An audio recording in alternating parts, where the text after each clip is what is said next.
And today I want to welcome Lauren Dobey. Did I get Dobey. that? Dobey. Close enough.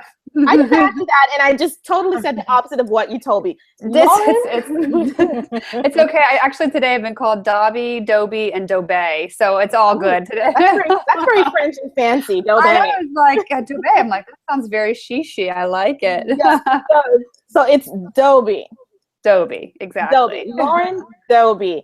And Lauren Dobey is a creative entrepreneur, an online entrepreneur that, is it fair to say you help people kind of get their business and their life in order to kind of make a balance where they're living the life and working the job or the hustle of their dreams, Lauren? Yeah, that's fair to say. I work with a lot of creative entrepreneurs, coaches, and consultants to really, help them get the vision for what their business and life what they want it to look like, and help them bring it to life. By, whether it's like their marketing and their communication, visually from their branding, as well as like the copywriting is all the mindset stuff that comes with being an entrepreneur as well. So it's like I run the gamut from like the soup to nuts and working with them, and it's feeling really like fulfilling for me. You're accurate. I think that's awesome. And Lauren got her start. We're just going to go back just a little bit. I did have a chance to read your website, and you have a beautiful website design, by the way. You. Much nicer than mine, as I'm working on it. But you have a beautiful website, and in essence, you got your start. You were kind of struggling in your relationship and in your career, and there came a point where you just realized, you know what? This is not working for me. This is not working for my health and my well-being, and something's got to change. Can you tell me just a little bit about that and what made you decide to just step out on faith and go for it? Yeah, sure. So I had a string of like great jobs. I climbed the ladder, the corporate ladder. I was, the highest level position you can be in my industry, except for being the president of the company.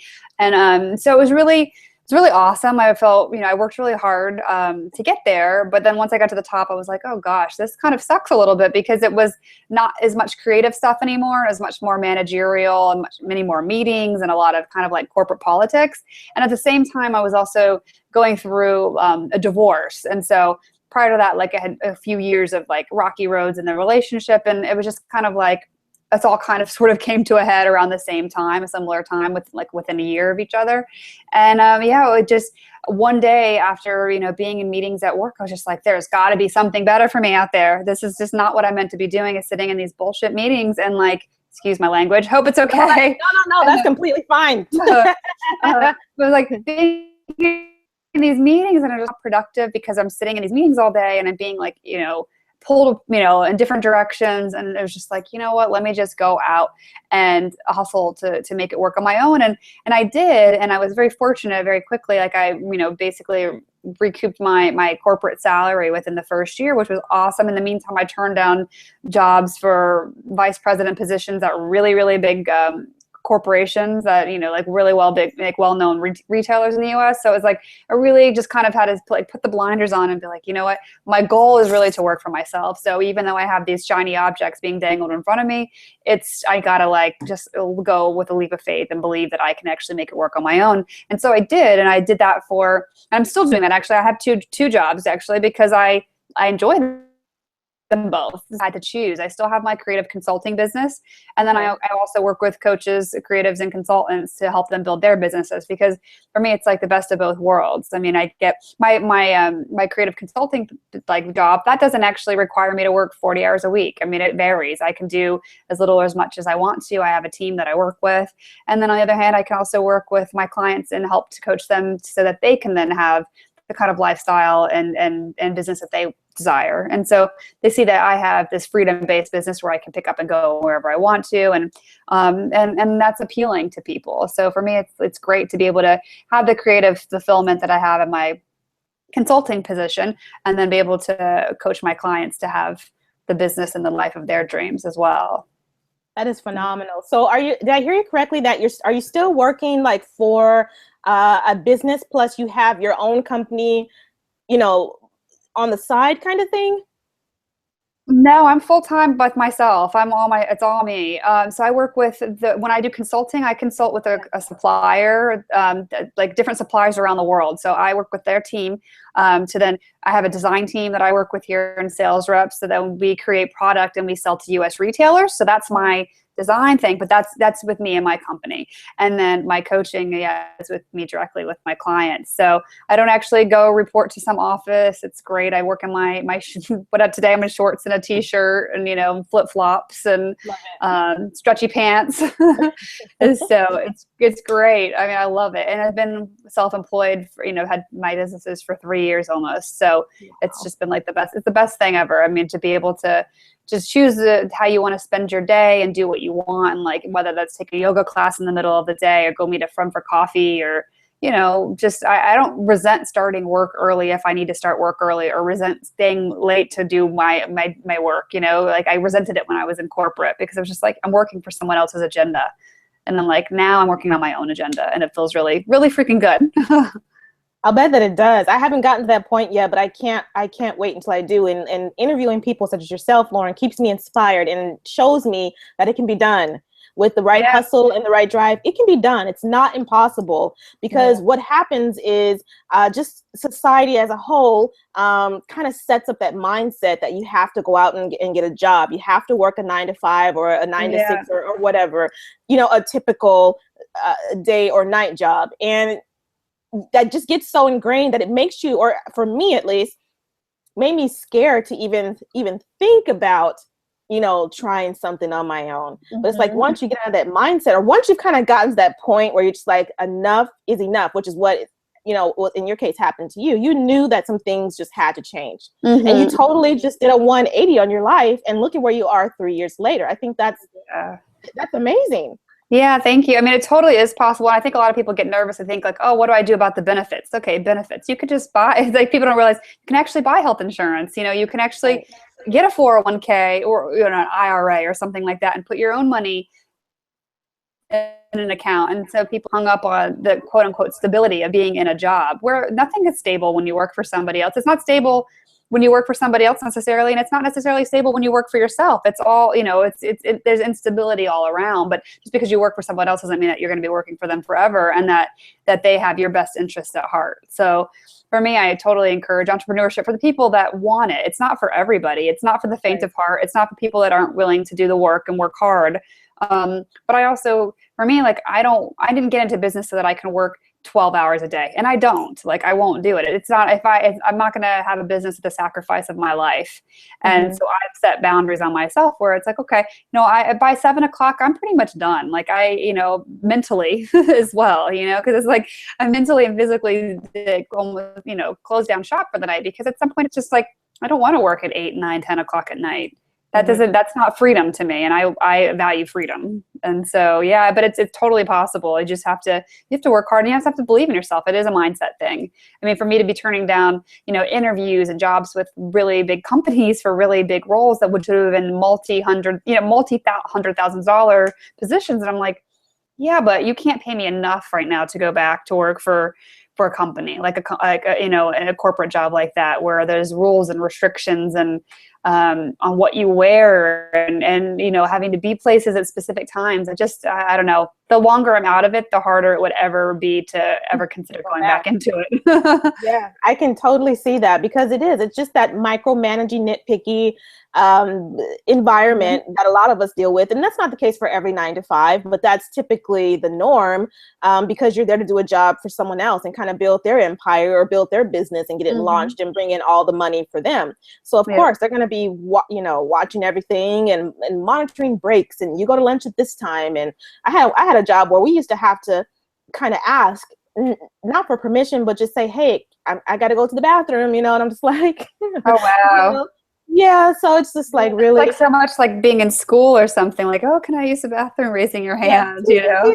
Hey, can I go to the bathroom? It's like, we're all adults here. So it's like, now, when did you know, Lauren, like, did you always know that you were supposed to be an entrepreneur, or did you just kind of like, did you just kind of have the thought one day like, hey, let me try this? Or did you always kind of know in the back of your mind that you wanted to be an entrepreneur?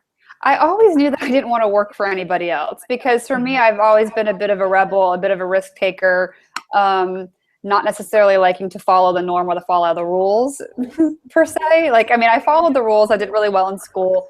However, I was just like, I don't know. It just that I have this rebellious spirit. So for me, I knew that I wasn't going to work for someone forever. You know, I knew it was a means to an end. It served me really well to work the jobs that I had. You know, as I said, I climbed the ladder really quickly. I made a lot of money. It was great. I had like, you know, perks and travel and all this stuff. But at some point, there's a cap on what you can actually do when you work for a company.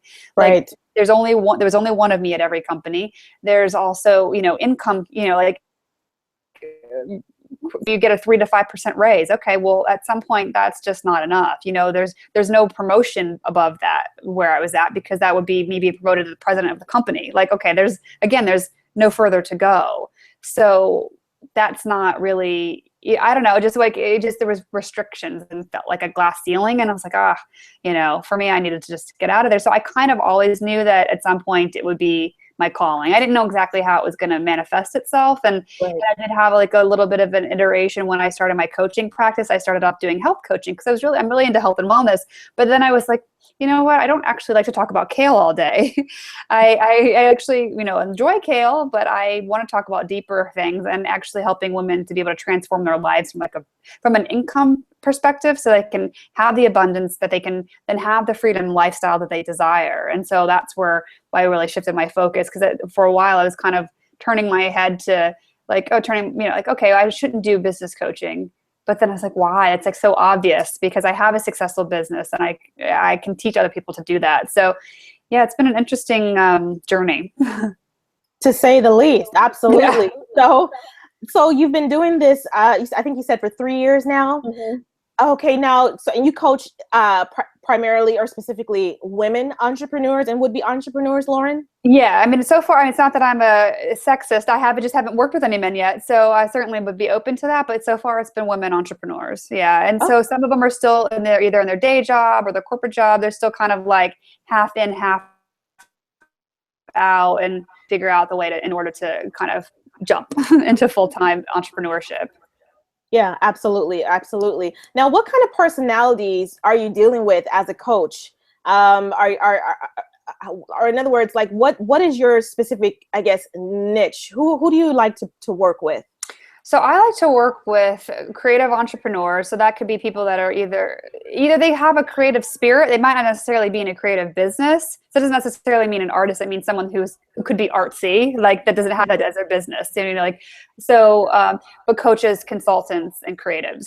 So that could be, you know, like a life coach, a business coach, a health coach, graphic designers, branding people, copywriters. So it's kind of like that creative aspect to their life, but also a newer code. So yeah, it's fun for me because I get to marry both sides, like the creative side that I have and the business side that I have, and kind of work my magic with my clients in that way. Perfect. Yeah, absolutely. Now, so you're working with a lot of creatives, and for now, or primarily it's been women, but you're open, you know, of course, to men and women. Mm-hmm. But you've been attracting women, which I think is amazing. Because I find that just even in this interview series alone, I've been attracting more women than men. And so that's pretty interesting. But just something I was thinking about when you were saying that. So in any case, now, do you have when you launched your business, like, did you kind of know already how you wanted to run your business? Did you already have kind of programs in place, or did you grow into your programs and packages and offers? I grew into them because I didn't exactly know how I wanted it to look initially, but the only way I got clear on it is by actually taking action. Because it's like I could dream up all these great packages and programs, and I can think about them till the cows come home. But I actually needed to like get out and try stuff and get out and work with people. And back to your question before, like what kind of people do I like to work with, or who do I work with? I actually had worked with people I thought that I wanted to work with initially when I was a health coach. I work with stressed out people because I want to help them become less stressed. And then I was like, oh no, I don't want to work with stressed out people because they stress me out. So it's like some things that you have to actually go, it's like trial and error, it's not a perfect formula, like an A plus B equals C, it's trial and error. So I didn't have it all figured out. And the only way to get it figured out was by actually just to take action and keep working with people. And I still refine and tweak things as I go, because that's you have to. We evolve, you know. So what strengths I have, or they're always going to be evolving. So, and my weaknesses that become opportunities will be evolving. So I'll be able to bring more things to the table as I grow as an entrepreneur. But yeah, definitely didn't have it all figured out. That's good to hear, because I think some people have the impression, or at least the startup entrepreneurs that I speak with, they have that initial impression that people just kind of have it all figured out. And they just were like, boom, this is what I'm going to do. This is how I'm going to do it. And I'm just going to make all this money. And it just kind of not necessarily falls into their lap, but they just think that it's all just worked out before they start their business. And I explained to them that that's just not realistic. That's not how this works. That's not how any of this works, to paraphrase that commercial. It certainly could happen. It didn't happen to me. I don't know a lot of people. I don't know anyone that's really happened to, that it's been like some overnight success or whatever. I think there's a lot of stuff that goes on behind the scenes before you see someone all of a sudden like blow up, like, oh yeah, wow, this person is an overnight success. But that's because you just didn't see all the blood, sweat, and tears that happened before that. And so, yeah, it definitely, I mean, not in my experience, it doesn't happen like that. Bless anyone that it does, because I would have loved that to happen. But yeah, it didn't happen for me. There was, you know, oh no, I was like, I missed that. Wherever they got that from, I missed it. Yeah, I think it's just maybe an intimidation. Like it is intimidating. I don't know if you felt that way initially too, but it is intimidating because you go out there and there's all this information and things to do and websites to build and ads to run and courses to create and networking to do and marketing and this and that and copy and all that.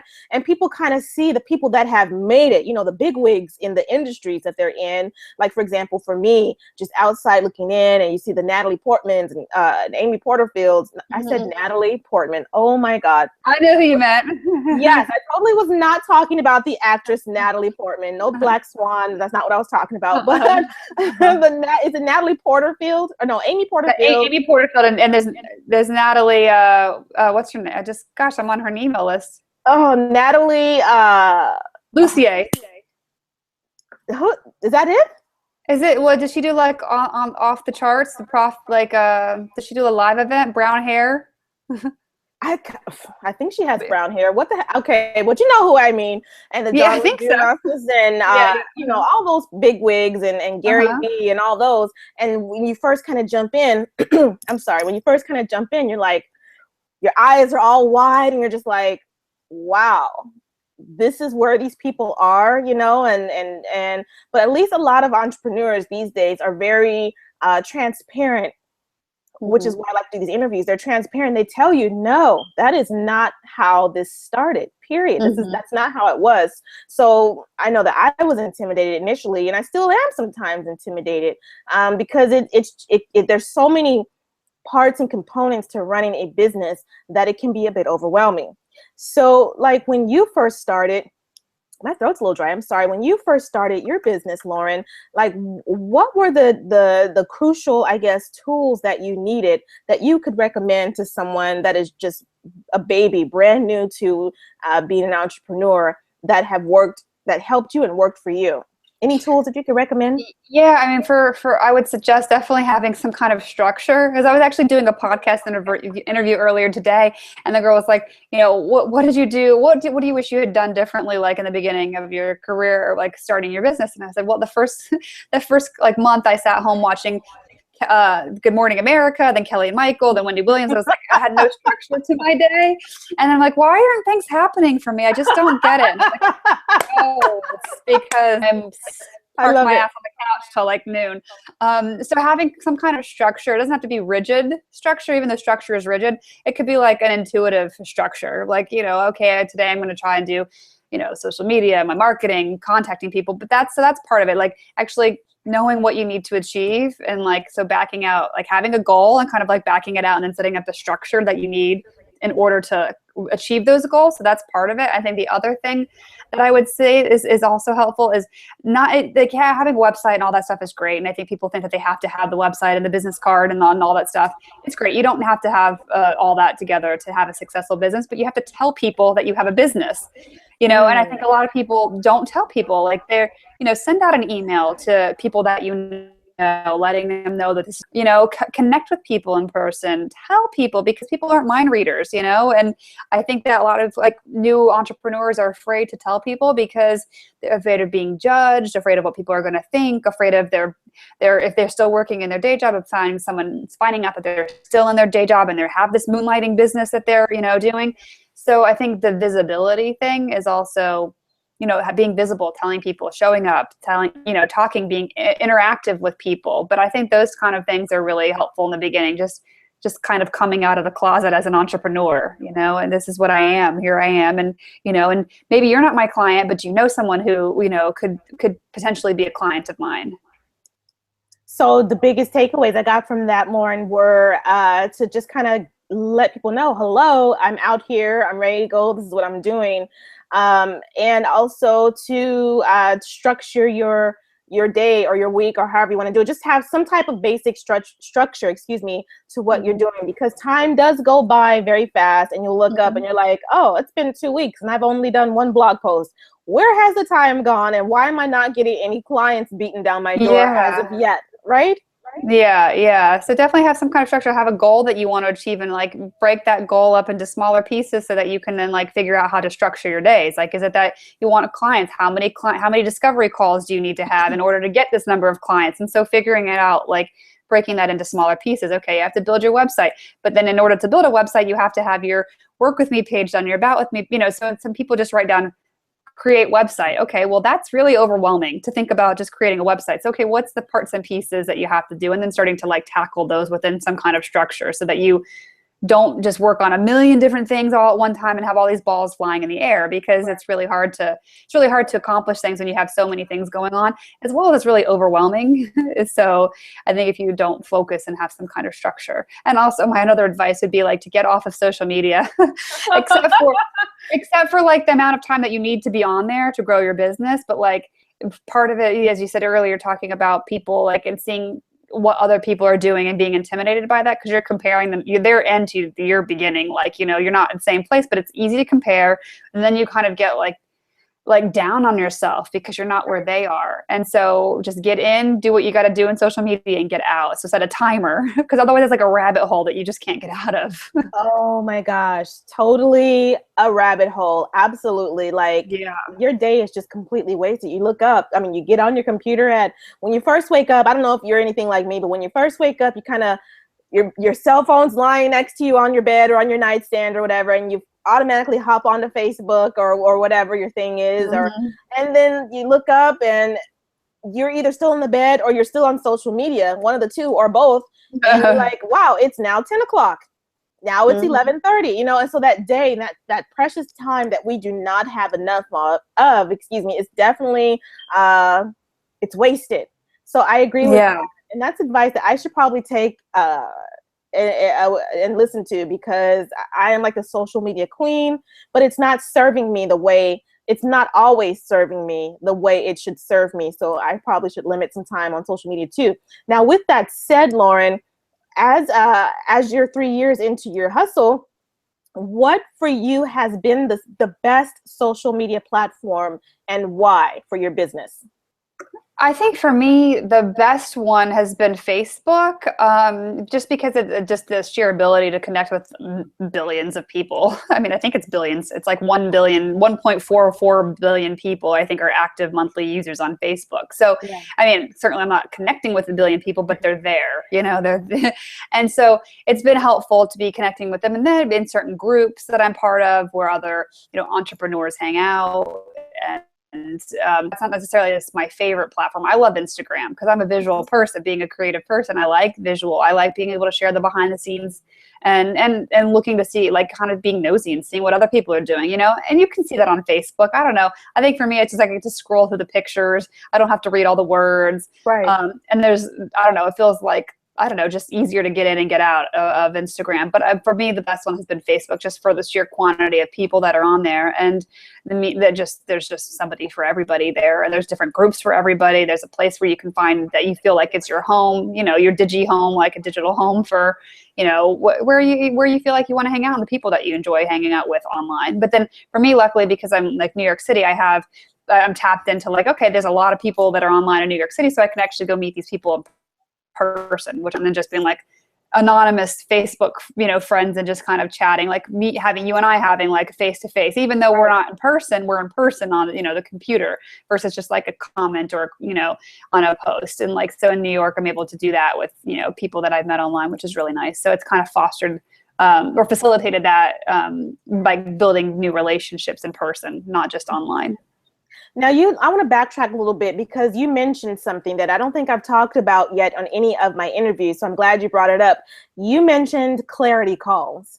Now, can you explain what clarity calls are for someone that would not know? And also, is that something that you still do, Lauren, to this day? Yeah, I mean, I do. I call mine as a first class freedom exploration session.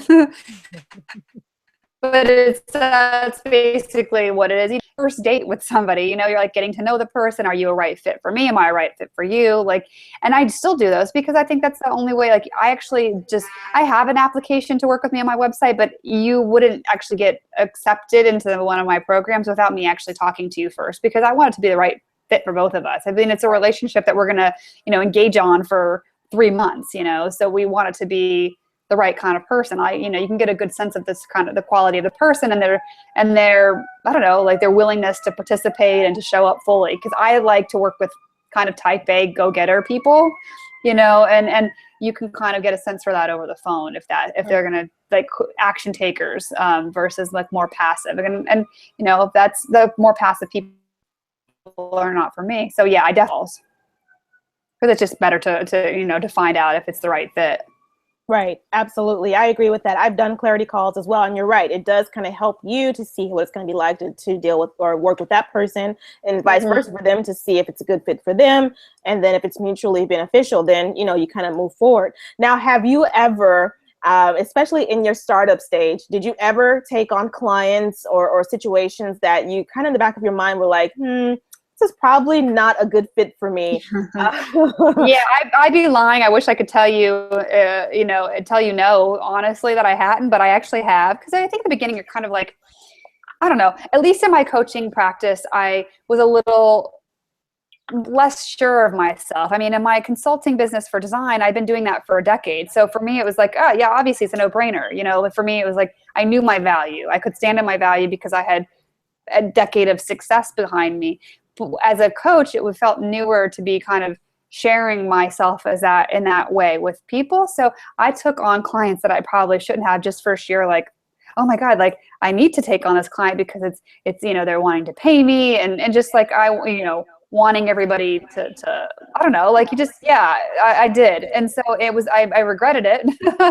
And so now it's something I learned from it, like it might not be the right fit. That's okay. Doesn't mean there's anything wrong with you. There's nothing wrong with me. It just means that we're not right together. And, at this stage I can, confidently and comfortably refer somebody to somebody else and be like, it's a better fit for you. Because I find, if I'm having a clarity call with somebody, I can kind of tell if they're going to need a lot of hand holding. And I'm not that kind of person. I mean, I'm kind of more like a guy in a lot of ways, where I'm like, okay, like what's the problem? Let's solve it. Let's get it fixed. However, I also have the feminine side where I'm able to kind of do the mindset work with them. But I lean more towards like the get shit done kind of thing. Yeah. And I had a client who was very much more like needed much more support and like and like comfort and like, I don't know, hand holding than was, comfortable for me. Because for me, I just like, I wanted to pull my hair out. And she was lovely, but there's a better coach for her, and that she needed somebody different, and I needed somebody different as a client. So that's when I started to really realize like, okay, yeah, I need to be honoring myself and who I know I can best serve, and working with selecting the right people to work with, because it's a choice, Yeah. So the takeaway from that is that you were able to know, just you realized you knew who was going to work for you, and who you wanted to work with, and you were able to gently turn them down, but in a way that where you're still referring them out to someone that you felt would be able to help them better, or had better services than what you were able to provide. And you were strong enough to start turning business away, because not all business as the saying goes, is good business. So yeah. You want to be able to like come away with it both feeling good about it. And like, you know, if I can't show up for you in the way that you need to be, you know, like that's the kind of support, then you need to go somewhere that, you know, that has that kind of support. I mean, even when I was looking for a business coach, I talked to somebody and she's very like business. And I kind of needed someone who could work a little mindset with me. And so she wasn't the right fit. That's totally okay. You know, she's great. And I would so refer people to her that just needed business and didn't need mindset. And like now my coach now does a mix of those things, because as you enter each stage of your business, there is still mindset stuff that comes up, you know, and I needed both of them. But it's okay if that person doesn't provide it. There's somebody that will provide what you need. There's someone out there for every person, or there's just like kind of dating. There's a business out there for every person, and there's a client out there or clients out there for every business. Your ideal client is out there. So there's no need to feel like, oh my God, if I turn this person down, I'm never going to get another client, or I'm never going to get another opportunity. You will start to attract the right people as you kind of know more about who you are as a business and what you'd like to offer. Now, let's talk about, there's a truck going by. Hopefully that's not too loud, but let's talk about what you do offer, Lauren, in your business. So I know that you work with creatives and entrepreneurs, but what type of services do you provide? How can you help someone that comes to you for assistance? Yeah, so I help them. First, we kind of set up goals and what do they want what's their short-term and long-term goals for their business. And so that's even something that people haven't ever really given some thought to, which is funny. Like that's almost where you should start, but a lot of people don't think about it, you know? So it's getting clear on their goals. What do they want? Why do they want it? Because the why is really important. So you can kind of keep that in focus. Then we get clear on your niche and your target market, and doing, you know, target market research so that you can actually understand what your target, you know, your ideal client wants. Because a lot of times we create things and it's like, you need to be creating what they want, you know, not what you want to create for them. It should be a mix. You know, like you should be proud of what you're creating, but you should also be giving your client what they want. And so we do some like target market research and getting comfortable having sales conversations, booking your first clients, you know, everything from like looking over your website and looking at the copy and branding. I have one of my program has bonuses that are with a copywriter, and so they kind of go through a process with them, and it gets them clear on their authentic communication style. And then I have another bonus that they get to go with my branding person, and that branding person kind of takes them through a visual process to help them get clear on what their visual brand will look like. So we do everything like that, and like packaging and pricing. So it's kind of like the full spectrum. And by the end of it, they'll have paying clients, they'll have confidence. We also work on money mindset things, because I think that's also a big part of when you're building your business, like having an abundance mindset. Like if you had asked me 5 years ago, would I be talking about abundance mentality and mindset? Like I would have never thought I'd be talking about that kind of stuff, but I found how important it was. I never thought I had a money story until I realized I had a money story.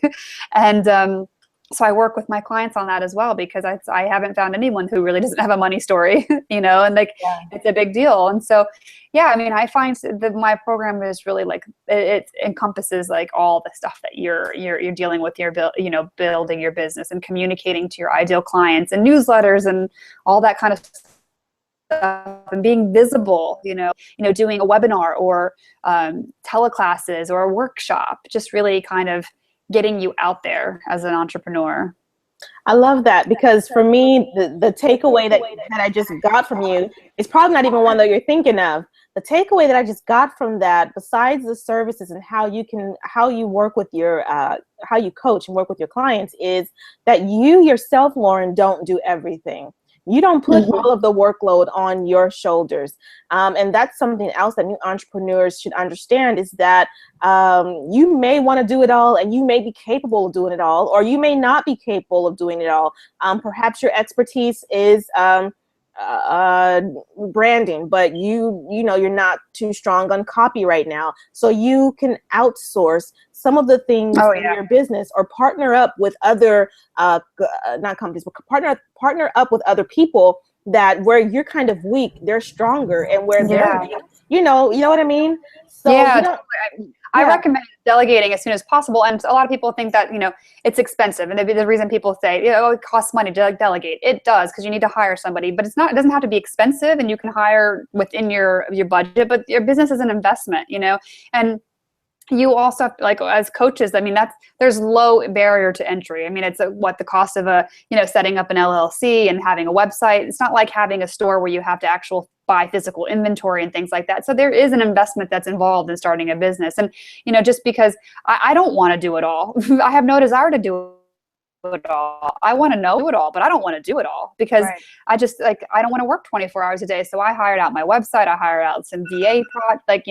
visual projects, social media stuff, Facebook ads, just because I want to enjoy my business. I don't want to feel like a slave to my business. And I recommend people hiring out as much as they can, as soon as they can. And that might be 4 hours a month to a VA, but that's 4 hours that you don't have to do something. You can work on something like actually creating clients, like attracting clients, creating content for your clients. It's like, have people work in their zone of genius so that you can work in yours. But I also encourage people to understand what's going on so that you know how to delegate that effectively to somebody. So meaning, like, I know how to do Facebook ads. I have no desire to do them, but at least I can have the conversation and intelligently with my Facebook ads person. So I know what's going on.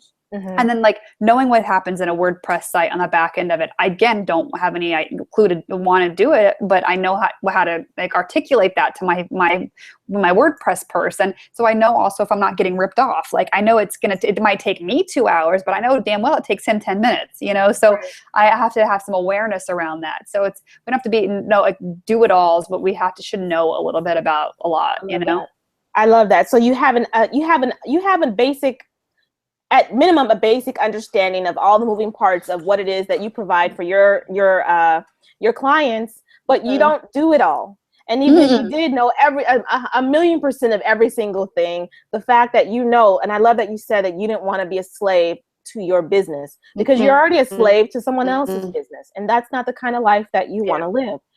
So I love that. Delegate, delegate, delegate. That's awesome. Absolutely. Yeah, and whatever capacity you can. If it's a couple hours a month, I know there's an investment in delegating, but there's an investment in your business. It's an investment in yourself. It's an investment in your sanity. Because if I had to Google how to figure out how to do everything, I would resent my business, to be honest. So I was delegating before I was making a profit, because it was just like, I just can't do it all. I don't want to do it all. I want to enjoy my life. Right. Absolutely. Can you sense I'm passionate about this? Just a little bit. Just a little bit. Just a little bit. Yeah, a little passion in your voice. That is fabulous. And I hate that our hour is pretty much almost up, but I did want to ask you one more question. I feel like you just have a wealth of information. So I tried to pull the most important takeaways that I could. But my last question for you, Lauren, is, what is like your number one rule as an entrepreneur? Like, I know one person, hers was treat everyone the way you want to be treated. That's a good one.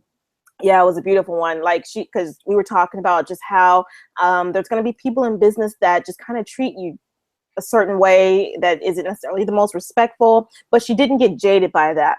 And by not becoming jaded, it just opened her up to so many new opportunities. And in fact, there were times that she would actually, encounter that person again. It was kind of like, oh, you told me that I couldn't do X, Y, Z, or you didn't want to help me do blah, blah, blah.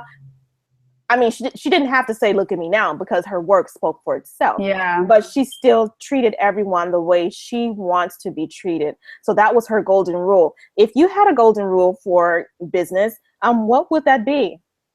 I think it would be just to be authentically you.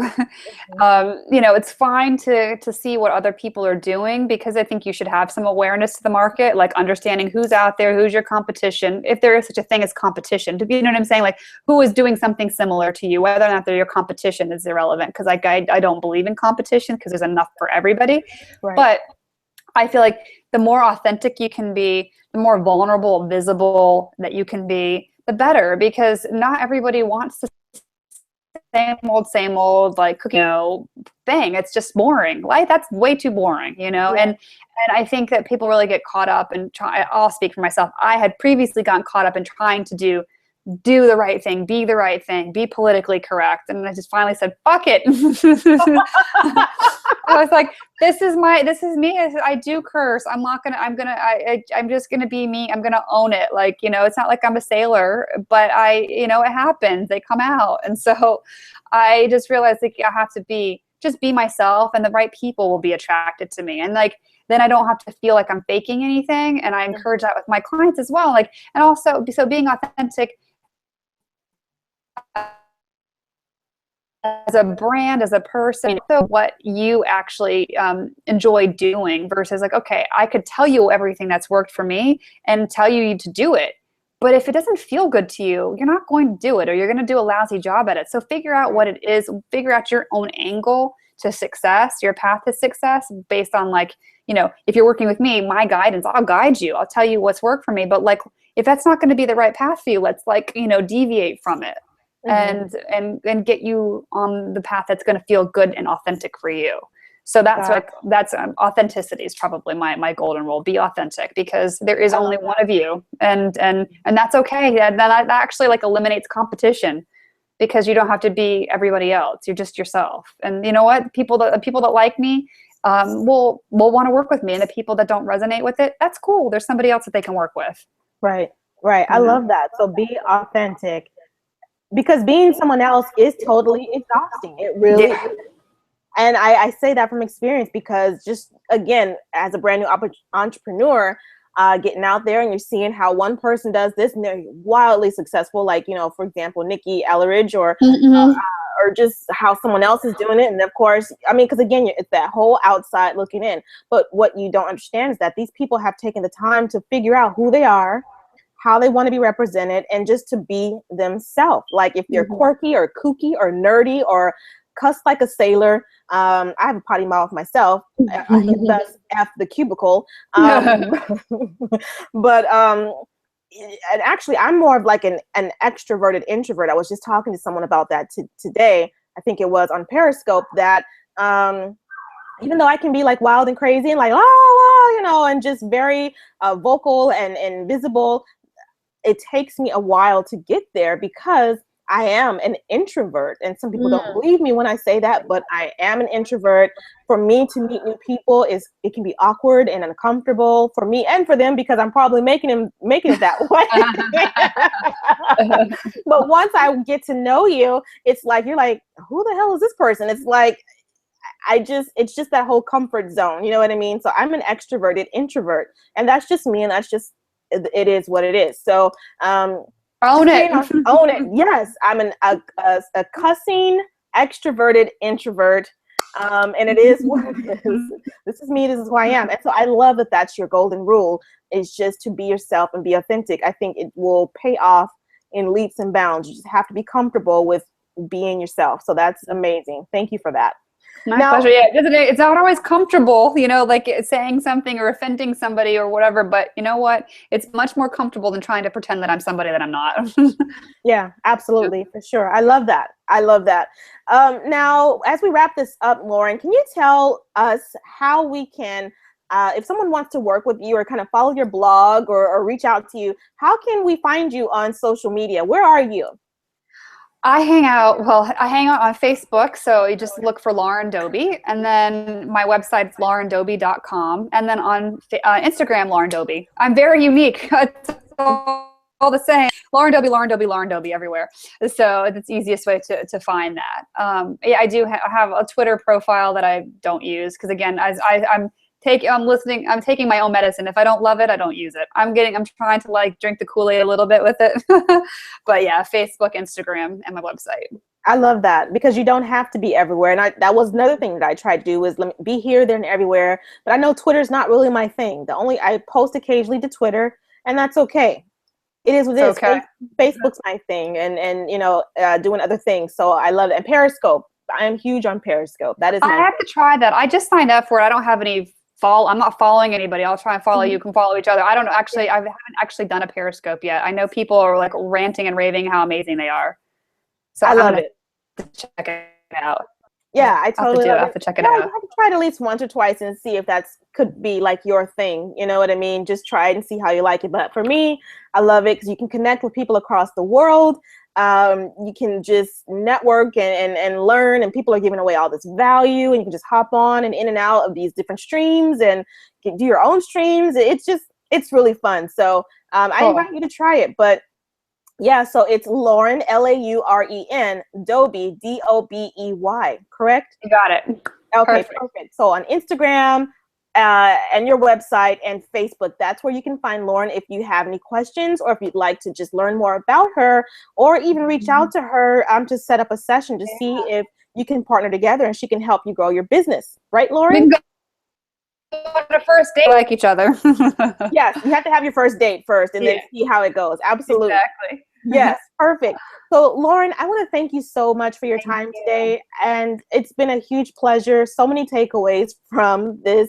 What are we on? Google Hangout. I was going to say Periscope. That's where my mind is right now. On this Google Hangout interview, if you roll out any new programs, or if anything exciting and new comes up for you, I invite you to let me know so that I can have you back on an interview with you again. And yeah, absolutely. It's been a pleasure. And I thank you very much for your time. And I wish you I love what you're up to. This is awesome. I am so proud of you, because I know we were talking about it a couple months ago, and I'm so proud of you. So I appreciate that. Yeah, I am super excited. Maybe I'll have to have someone interview me on F the Cubicle. We'll have to see. Yeah. But flip the script and turn the tables on you. Yeah, that would be a little interesting. But yeah, so I'm thinking about that. But yeah, I wish you every success, and I can't wait to see what else you do. And don't be a stranger. I won't be. Same way. Let me know when this thing goes live and everything, and I'll promote it. Oh, of course. Absolutely. I will definitely let you know when it goes live. And that's all the time that we have for now. But again, if you want to reach Lauren, please do so at laurendobey.com. And that's it for now. Thank you very much for watching. And thank you. Yeah, it was a pleasure, and have a fabulous day. Thank you too. I'll talk to you later. Thanks, guys. Bye-bye. Bye.